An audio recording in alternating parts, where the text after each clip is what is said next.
যিটো নামৰ মোৰ লগৰ হাৰামিটো তাকে দেখি ময়ো খালোঁ ইটো সিটো বিড়ি চিগাৰেট ভাং আদি বাদেই দিলোঁ বিমল শিখৰ কমলাও এৰি দিলোঁ তুলসী আৰু ৰজনী মই খাইছিলোঁ 28 টকা হোৱা দেখি বাদেই দিলোঁ দেহা নেখাওঁ একো দেহা বাদেই দিলোঁ নাখাওঁ একো বাদেই দিলোঁ কণী তই বৰ বেলেগ গান গালি হা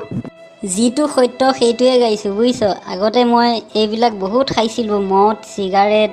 বিমল শিখৰ কমলা বচন ৰজনীগন্ধা ছিগনেচাৰ এই দিনে দিনে এটা দুটাকৈ খাওঁ কিন্তু আজিকালি মই এইবোৰ বাদ দিলোঁ বুজিছ সেইকাৰণে সত্য কথাক লৈ গানটো গাইছোঁ আৰু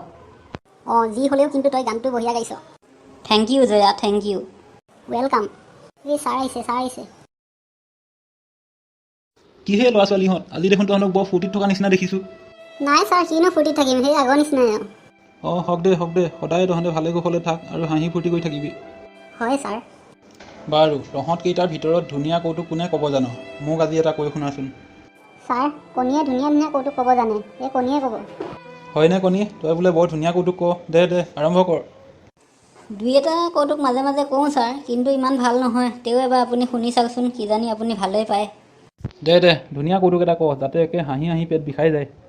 ছাৰ সেইদিনা যে বিয়া হৈছিল পাখি ৰাজবংশী সেই তাইৰ জীৱনত ঘটা কৌতুক এটা ক'ম আপুনি শুনি নিশ্চয় ভাল পাব দে ক সোনকালে ক হাঁহি হাঁহি যাতে পেট বিষাই যায় কৈছোঁ ছাৰ কৈছোঁ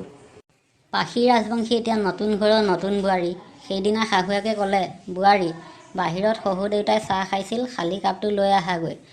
বোৱাৰীয়ে বাৰান্দাত বহি থকা শহুৱেকৰ ওচৰলৈ কাপটো নিবলৈ বুলি আহিল কাপটো ল'বলৈ হালি দিওঁতেই বোৱাৰী পাত ওলাই গ'ল লাজত ৰঙা চিঙা পৰি কাপটো নোলোৱাগৈয়ে বোৱাৰী যাবলৈ ওলাওঁতেই শহুৱেকে মাত দিলে বোৱাৰী তুমি ইয়াত কিবা কামত আহিছিলা নে পাদিবলৈকে আহিছিলা